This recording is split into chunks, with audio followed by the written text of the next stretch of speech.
Hello, my friends, and welcome back. Thank you very much for being with me again today. Have you noticed that some countries are always good and some countries are almost always bad? Or at least some countries can be good sometimes and sometimes can be bad. But some countries are always considered good, always considered good. I'm talking in the international affairs. And these countries who think they're always good and would like the world perception to be that they are always good, they always lecture and point other cultures and other states, other nations as being bad because they don't match their way of life and whatever values they have. But at the same time, these good guys are talking about diversity. Is diversity in thought?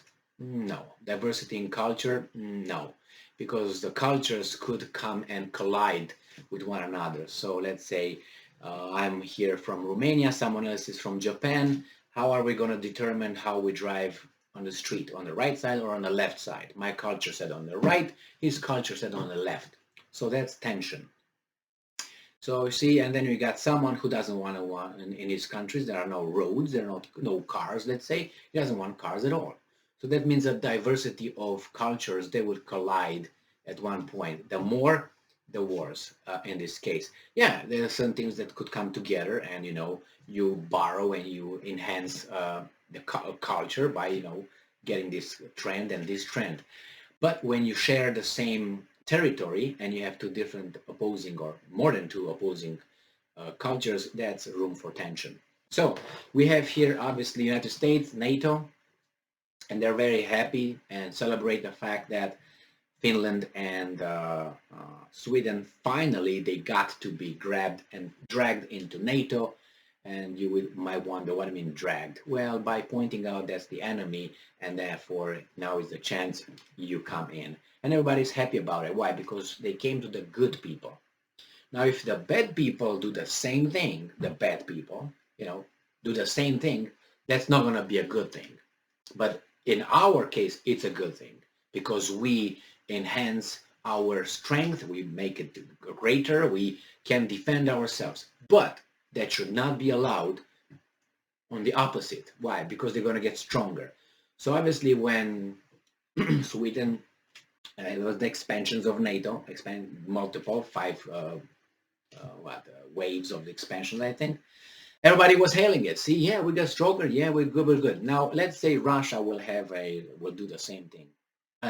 Let's say a NATO part two or number two. Do you think that would be okay? The West will say, yeah, okay, well, good, man, good for you guys. No, they're not going to say that. Well, that's something that it's about to occur. And what I'm talking about Belarus and Russia. So this article comes from Fox News from today, July 1st, 2022. Putin pushes toward Russia, Belarus unifying after NATO expansion. So for them, NATO poses a threat, so they will want to be together, closer, so they can face together the threat that is perceived as being NATO. NATO perceives Belarus and Russia as a threat, so obviously they put things together and they will, oppose those countries. The problem is you can't be an, how should I put it, a moral person if you apply morality only in certain contexts or situations that you like, and in certain situations you don't apply morality because you don't like. So either the law is for everybody, and if I have, let's say, security concerns, you are entitled to have security concerns as well. And so if I have security concerns, that means you could have security concerns. Now, even if I'm considered a good guy and you're considered a bad guy, still the principle of safety concerns applies to both of us. Well, in this case, these guys don't see it this way. So they are so good that they are able to say security concerns for Finland and Sweden and the NATO members, but no security concerns for anybody else who's not with us. So that tells you how good the good people are. So let's go and see what's going on here with this Belarus-Russia unification. Belarusian President Alexander Lukashenko has thus far been able to keep Minsk direct involvement out of the war in Ukraine, but comments by Putin posted on the Kremlin's website suggest this may not be the case for long. And I'm quoting, the unprecedented political and sanctions pressure from the so-called collective West is pushing us to speed up the unification processes, the Kremlin chief said, according to Russian media outlet RIA. And I'm quoting again, after all, together it is easier to minimize the damage from illegal sanctions. It is easier to master the production of demanded products, develop new competences, and expand cooperation with friendly countries. Putin did not go into details on what an extended alliance with Belarus would look like, but Ukrainian officials, they interpret it. Well, I don't care what Ukrainian officials interpret it as. Why would I? I don't care. Let's move on. Why? You know how they're going to interpret it, right? And why would they be the arbiter? Why not Bangladesh? I want Bangladesh's opinion on this unification. And Zimbabwe's, not the Zimbabwe across the Atlantic. No, the Zimbabwe. Mugabe's Zimbabwe. I want them. Or Namibia's. I want to see what Namibia thinks about this. Or let's say Uganda. Why not? Because considered by these countries that I mentioned, are considered no countries on this planet and have nothing to say. They're considered whatever, protectorates, if you want to call them that way, and they can be raped whenever they want. That's how they look at them. So that's why they don't care about their opinion. They care about Ukraine. You can say, well, it's relevant because the war is over there in Ukraine. Well, the war is over there. The war is next to Romania too, next to Moldova too. And if you go by that, next to Japan too. Remember, Japan is Russia's neighbor. Or if you want China, Mongolia, and so many other countries. But we hear only from Ukraine. Why? Because Ukraine right now is the pinnacle of truth and the barometer of what's good and what's bad. I don't care what they think regarding this. I don't care what the United States thinks about it. The only thing I care is what I think about what's going on over there. Why would I care what Joe Biden says about that? That's his interpretation. That's his life. He's 1,000 years old. He's going to, time's up. He expired for a long time, but he doesn't know it yet. What's going on? Let's ask the Ukrainians what they think about it. Why not Lithuanians? They're in the same boat, right? Okay, so the Ukrainian officials have been sounding the alarm that Russia is looking to bring Belarus into the war as the conflict drags on.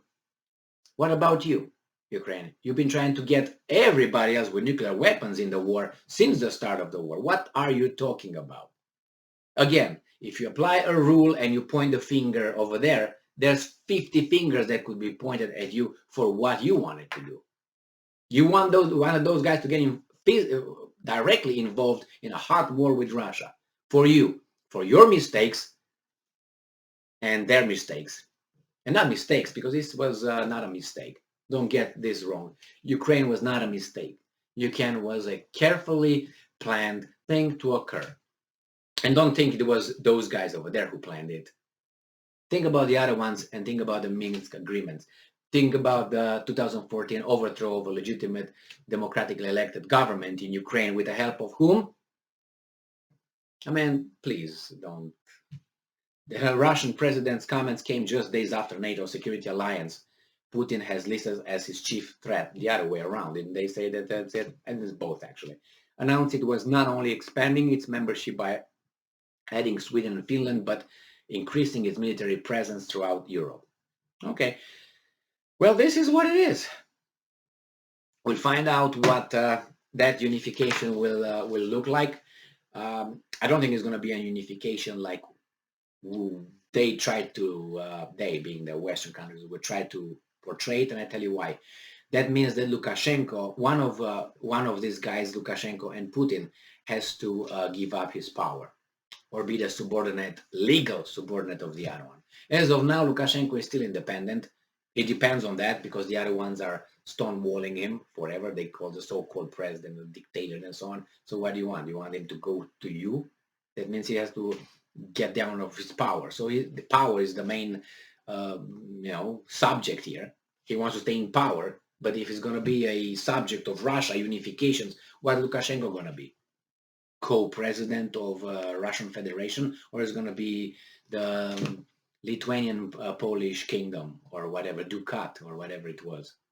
It's going to be Russia, Belarusian, I don't know, whatever you want to call it, alliance. All right. So we'll find out. It's not going to be a unification, political unification. It's going to be probably a more closer than it is, I think, alliance with probably like a kind of European Union thing.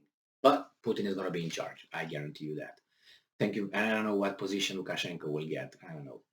I was thinking about some nasty stuff. So talk about positions. Thank you very much for being with me again today. Stay strong, stay smart, look for the truth, and be just.